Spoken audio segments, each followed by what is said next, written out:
Bali, die Insel der Götter, für viele der Inbegriff eines Paradieses und eines der beliebtesten Touristenziele weltweit. Aber diese Beliebtheit wird Bali immer mehr zum Verhängnis. Massentourismus, Gentrifizierung und nie endende Bauprojekte. Reisfelder weichen grauen Betonklötzen, lokale Geschäfte werden für den nächsten überteuerten Beachclub plattgemacht, die Straßen platzen aus allen Nähten und Müll landet mitten in der Natur. Viele Urlauber kehren daher enttäuscht von ihrer Bali-Reise zurück. Denn von dem Paradies, was von Reiseagenturen und auf Social Media so kräftig beworben wird, ist immer weniger zu sehen. Aber ist Bali wirklich dabei, seinen Charme zu verlieren? Oder gibt es sie noch, die Ecken, an denen sich die Insel von ihrer ursprünglichen und echten Seite zeigt? Wenn man etwas über Bali recherchiert oder auch auf Social Media unterwegs ist, könnte man den Eindruck bekommen, Bali wäre ein eigenes Land. Das stimmt aber nicht, denn Bali ist Teil von Indonesien und Indonesien ist ein riesiger Inselstaat in Südostasien mit über 17.000 Inseln und Bali ist eine ganz besondere Insel. Denn einerseits ist es die einzige Insel im sonst muslimischen Indonesien, wo der Hinduismus die vorherrschende Religion ist und es ist eben die mit Abstand beliebteste Urlaubsinsel in Südostasien. Im Süden von Bali befindet sich ein großer internationaler Flughafen, allerdings gibt es keine Direktflüge aus Europa, abgesehen von Istanbul, und die gängigsten Umsteigeverbindungen laufen über die Golfstaaten oder über andere Länder und große Städte in Südostasien. Wenn ihr schon in Indonesien unterwegs seid, könnt ihr eigentlich von jeder größeren Stadt einen Inlandsflug nach Bali nehmen oder falls ihr auf den benachbarten Inseln unterwegs seid, zum Beispiel im Westen Java oder im Osten Lombok, könnt ihr auch einfach mit der Fähre nach Bali übersetzen. Das Klima auf Bali ist ganzjährig tropisch heiß und man unterscheidet in Regen- und Trockenzeit. Und die Trockenzeit, die herrscht von Mai bis Oktober und die gilt auch als die beste Reisezeit. Für die Einreise nach Indonesien braucht man als deutscher Staatsbürger ein Visum. Das kann man entweder vorab online als E-Visa beantragen oder auch vor Ort als Visa on Arrival. Es gibt verschiedene Arten von Visa, also 30 Tage oder 60 Tage. Man kann das vor Ort verlängern. Bei Bali kommt auch noch dazu, dass man eine Touristengebühr zahlen muss. Also das ist alles ein bisschen unübersichtlich und ändert sich auch sehr häufig.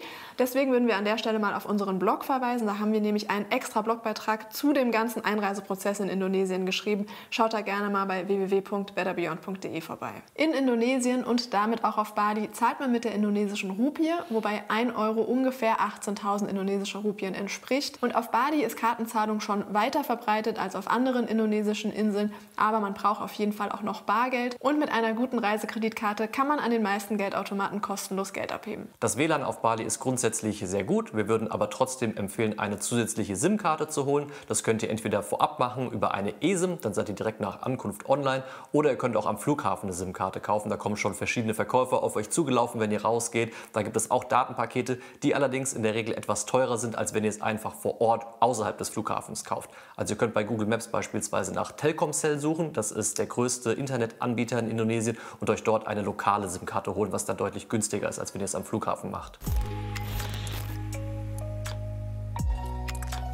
Wir starten unseren etwas anderen Bali-Guide mit Canggu und das macht erstmal gar keinen Sinn, weil Canggu ist nämlich genau einer dieser Orte, der in den letzten Jahren so einen krassen Hype bekommen hat. Früher war das ein beschaulicher Surferort und mittlerweile ist es der Place to be und Hotspot für digitale Nomaden und Influencer und alle, die es werden wollen. Wahrscheinlich habt ihr, wenn ihr auf Social Media unterwegs seid, schon mal was von Canggu gehört. Der Lifestyle dort wird ja auch sehr krass abgefeiert, aber wieso solltet ihr euch das trotzdem anschauen? Wir haben 2 Gründe dafür. Hear us out. Erstens liegt es nämlich relativ nah am Flughafen, das heißt, ihr könnt dort erstmal ankommen, euch akklimatisieren und auch den Jetlag überwinden und die ganzen Annehmlichkeiten genießen, die es dort ohne Zweifel gibt. Also gute Restaurants, gute Unterkünfte und das alles mit einem richtig guten Preis-Leistungs-Verhältnis. Und zweitens seht ihr dann auch viele der Probleme mit eigenen Augen, die wir hier im weiteren Verlauf des Videos auch noch thematisieren werden, wie Massentourismus, wie Gentrifizierung. Da ist Canggu quasi ein Paradebeispiel für. Schaut es euch an, dann könnt ihr euch ein eigenes Urteil bilden, bevor ihr dann die etwas weniger bekannten Spots auf Bali seht. Einen krassen Kontrast zu Canggu liefert unser zweites Highlight, und zwar Sidemen. Sidemen ist nicht untouristisch, es gibt durchaus eine gute Infrastruktur mit fancy Unterkünften, Restaurants, guten Kaffee, Massagestudios und so weiter. Aber es ist nicht viel los und die Stimmung ist dadurch sehr ruhig und entspannt. Am besten kannst du die Umgebung mit dem Roller erkunden, wobei du immer wieder an wunderschönen, saftig grünen Reisfeldern vorbeikommen wirst. Außerdem lohnt sich ein Ausflug zum Wasserfall Jagasatu und wer mag, kann in Sidemen auch Silberschmuck selbst herstellen, denn dafür ist der Ort auch bekannt. Bali ist natürlich auch für seine zahlreichen tollen tollen Strände bekannt. Die meisten davon liegen an der Westküste oder im Süden, aber wir haben noch einen Strand, der etwas ruhiger ist, und zwar an der Ostküste, nämlich der Virgin Beach. Allein die Anfahrt ist traumhaft schön. Man fährt nämlich über so einen kleinen Hügel, wo man eine tolle Panoramasicht auf den Strand hat, und dann kann man runterfahren, sich ganz gemütlich dort ein bisschen hinchillen, vielleicht eine Kokosnuss trinken. Der Sand ist wirklich hell, man kann auch baden gehen, und es ist jetzt kein Geheimtipp, also da sind schon andere Leute, aber für Bali-Verhältnisse geht es auf jeden Fall etwas entspannter zu. Ein Grund, warum Bali so eine große Faszination auf viele Menschen hat, ist die dort vorherrschende Kultur und Religion. Denn als einzige Insel in Indonesien ist Bali komplett hinduistisch geprägt und über 90% der Einwohner sind Hinduisten. Und der Hinduismus auf Bali ist auch einzigartig auf der Welt, der sich dort über Jahrhunderte hinweg entwickelt hat. Und auch als Tourist werdet ihr Zeuge von dieser Kultur und Religion, weil die geht sehr stark in den Alltag mit rein. Ihr seht das beispielsweise an der traditionellen Kleidung oder den Canang Sari, das sind diese kleinen Opferschälchen, die überall auf der Straße sind. Oder wenn ihr beispielsweise in eurer Unterkunft seid, ist es gut möglich, dass dort ein Haustempel ist, wo auch mehrmals täglich Opfergaben gegeben werden. Dementsprechend gibt es natürlich auch ganz viele Tempelanlagen auf Bali, die man auch als Tourist besuchen kann. Und da ist es immer ganz wichtig, dass man einen Sarong trägt, also so eine Art Rock. Wenn ihr sowas selber nicht habt, dann kann man sowas am Eingang meistens auch ausleihen. Und eine Tempelanlage auch im Osten von Bali, nicht weit vom Virgin Beach entfernt, die wir sehr schön fanden, ist der Goa Lava Tempel. Die Anlage ist super schön gestaltet. Es war sehr ruhig, als wir da waren. Es waren ein paar Menschen dort, die gebetet haben. Es hat auch eine kleine Zeremonie stattgefunden. Es war eine sehr andächtige und spirituelle Stimmung. Und wer Fledermäuse mag, der kommt da auch noch voll auf seine Kosten, weil es da eine Höhle voller Fledermäuse gibt. Das war für uns jetzt nicht das Highlight, aber da mal einen Besuch abzustatten, das lohnt sich auf jeden Fall. Ein weiterer Ort im Osten von Bali ist Amed. Der liegt direkt an der Küste. Der ist vor allem für seine schöne Unterwasserwelt bekannt. Also wer schnorcheln möchte oder auch tauchen, der ist da auf jeden Fall richtig. Und zum anderen hat man von dort aus einen wunderschönen Blick auf den Gunung Agung, den höchsten Vulkan von Bali. Und apropos Vulkan, davon gibt es mehrere auf Bali. Der Gunung Agung ist der höchste und der Gunung Batur wahrscheinlich der bekannteste, denn er ist sehr leicht zu besteigen. Viele Touristen machen morgens eine Tour zum Sonnenaufgang.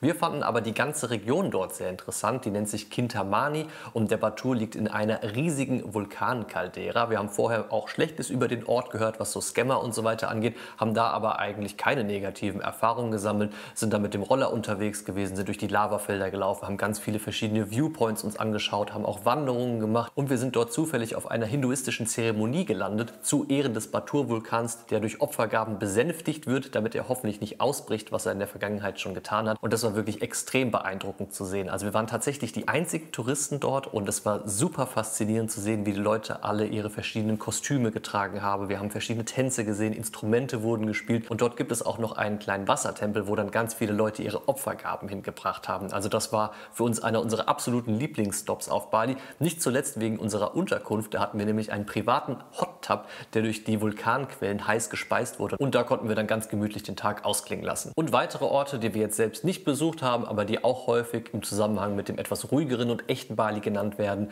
sind einerseits Munduk, das liegt in den Bergen, dann grundsätzlich der Norden, beispielsweise Pemuteran oder auch Lovina, sowie Medevi an der Westküste, was auch sehr beliebt bei Surfern ist. An der Ostküste befindet sich ein weiteres Inseltrio, was auch zu Bali gehört, bestehend aus Nusa Lembongan, Nusa Ceningan und Nusa Penida. Ist auch sehr beliebt, das mit einer Reise nach Bali zu kombinieren. Wir waren 2018 auf Nusa Penida, war ein absoluter Traum. Vielleicht habt ihr schon mal den berühmten T-Rex-Strand gesehen, den Kelling King Beach. Allerdings müssen wir sagen, hat sich da seit unserem Besuch viel getan. Jetzt wird ja auch sogar ein Aufzug am Kelling King Beach gebaut. Ist nach wie vor eine schöne Insel, aber wir waren jetzt auch noch mal auf Nusa Lembongan. Und Nusa Lembongan ist so die absolute Urlaubsinsel. Es herrscht ein sehr entspannter Vibe. Es gibt ganz tolle Strände, eine sehr gute Auswahl an Restaurants, an Unterkünften, an Cafés. Man kann sich dann dort einen Roller leihen und ein bisschen über die Insel fahren und das Ganze auch mit der Schwesterinsel, mit Nusa Ceningan verbinden. Denn die beiden Inseln sind durch eine kleine gelbe Brücke miteinander verbunden. Also wer jetzt Lust auf Abenteuer hat, der ist da nicht richtig. Aber um den Bali-Urlaub ausklingen zu lassen und nochmal ein paar entspannte Tage zu verbringen, ist es dort perfekt. Aber was ist denn jetzt mit Ubud? Was ist mit Kuta? Was ist mit Uluwatu? Das sind ja eigentlich so die bekanntesten Orte auf Bali. Ubud als spirituelles Zentrum oder auch Kuta an der Südwestküste zum Feiern beispielsweise oder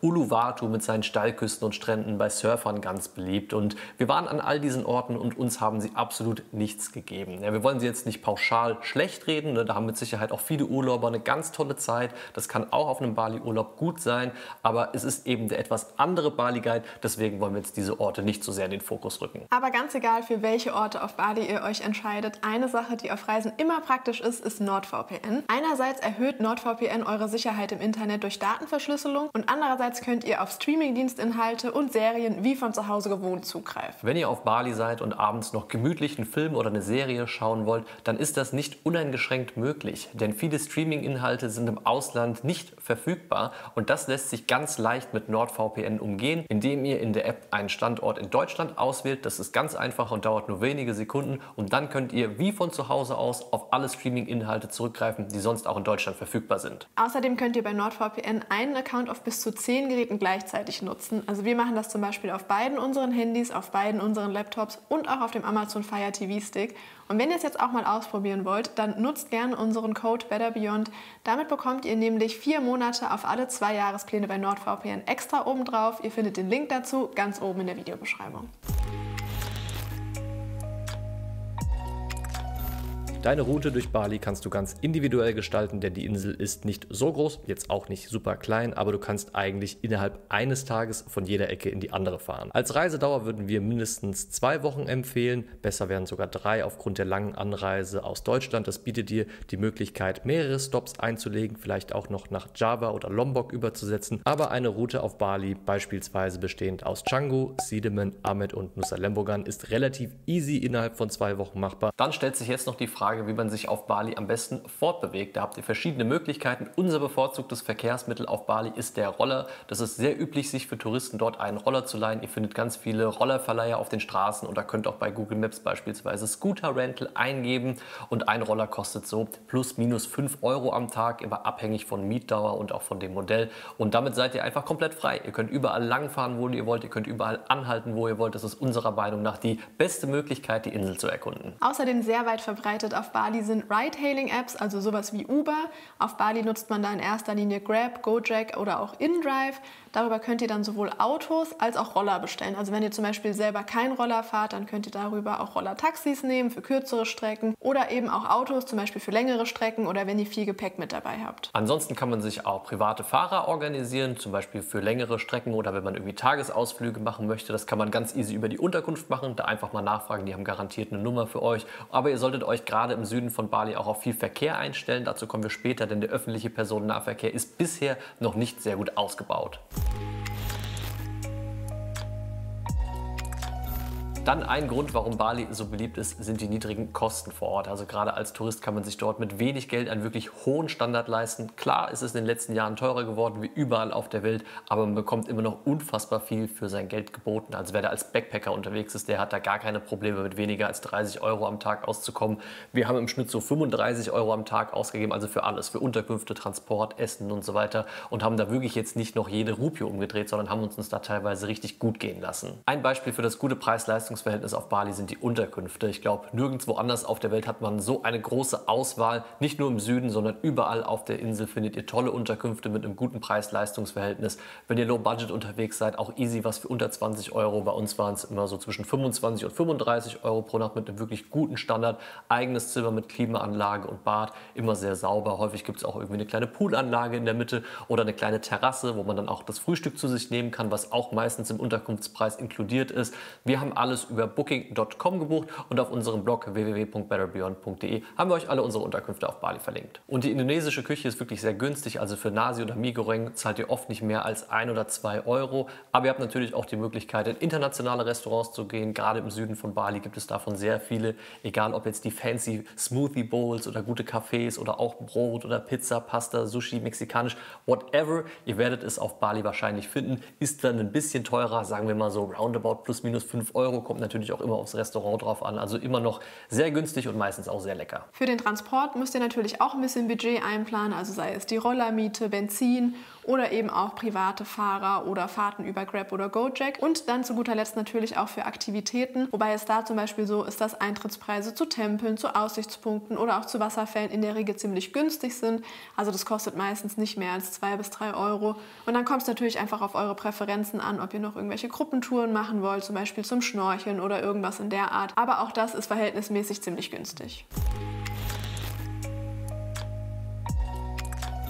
Dann kommen wir jetzt mal zu den negativen Aspekten, wovon es auf Bali leider sehr, sehr viele gibt. Und Bali steht sogar stellvertretend unserer Meinung nach für ganz viele dieser Probleme, die beispielsweise Massentourismus mit sich bringt. Und so gerade im Süden werdet ihr das sehen. Deswegen haben wir ja gesagt, solltet ihr euch mal Canggu anschauen, ne, damit ihr diesen Tourismus erlebt, damit ihr die Gentrifizierung erlebt. Wenn ihr seht, ihr lauft durch die Straßen und an jedem zweiten Laden steht irgendwie Australian Owned and Operated oder Cafés werden durch Expats geführt, wo auch dann nur Expats oder andere Touristen sitzen. Ja, die einheimische Bevölkerung wird vertrieben, weil zum Beispiel Sachen lieber an Ausländer vermietet werden, weil die höhere Mieten zahlen können. Und das ist für die einheimische Bevölkerung natürlich schwierig. Für die steigen die Lebensunterhaltskosten und wir Europäer oder Deutsche mit unseren Euros können das halt leichter wegstecken, wenn das Essen halt ein bisschen teurer wird und so. Aber für Leute, die in Indonesien Geld verdienen, wird es immer schwieriger und die werden dort halt einfach so ein bisschen vertrieben. Wenn ihr durch Canggu lauft, werdet ihr sehen, wenn ihr zum Beispiel das mit anderen Orten auf Bali vergleicht, wie verwestlicht in Anführungszeichen das dort einfach an vielen Stellen ist. Eine Sache, worauf ihr euch auch einstellen solltet, ist Baustellenlärm, denn auf Bali wird so unfassbar viel gebaut. Das nächste Hotel, das nächste Resort, der nächste Beachclub, die nächste Unterkunft, das nächste Restaurant,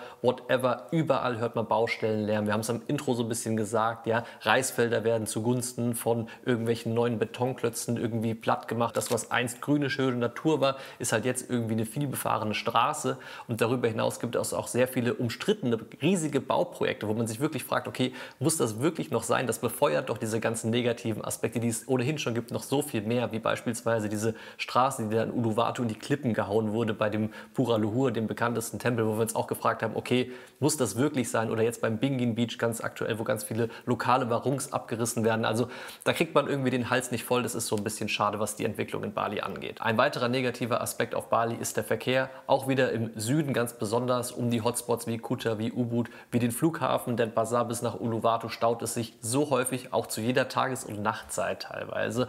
Es ist eigentlich am besten Roller zu fahren, da kann man sich so ein bisschen durch den Verkehr schlängeln oder auch einfach mal auf dem Bürgersteig fahren. Also stellt euch im Süden auf viel Verkehr und viele Staus ein. In anderen Orten, im Westen, weiter im Zentrum, im Norden oder auch im Osten ist es allerdings deutlich entspannter. Eine weitere Sache, auf die ihr euch einstellen müsst, ist Müll. Sei das jetzt zum Beispiel am Straßenrand oder auch an Stränden. Da wird häufig Plastikmüll aus dem Meer angespült. Aber generell ist die Müllentsorgung nicht sonderlich gut und das kann manchmal ein bisschen erschreckend sein, weil wir das hier so aus Europa nicht gewöhnt sind. Und eine weitere Sache, über die man immer viel spricht, wenn es um Bali geht, ist Touristen, die sich daneben benehmen. Und leider müssen wir auch da sagen, das haben wir auch schon selber erlebt, dass sich einfach zum Beispiel Leute irgendwie oben ohne ins Restaurant setzen, das nicht mal in Strandnähe ist oder in total unpassender kurzer Kleidung einen Tempel besuchen oder so. Einfach solche Sachen, die wirklich respektlos gegenüber der Kultur und den Menschen vor Ort sind. Also denkt auf jeden Fall dran, ihr seid Gäste in einer fremden Kultur und dementsprechend sollte man sich auch verhalten.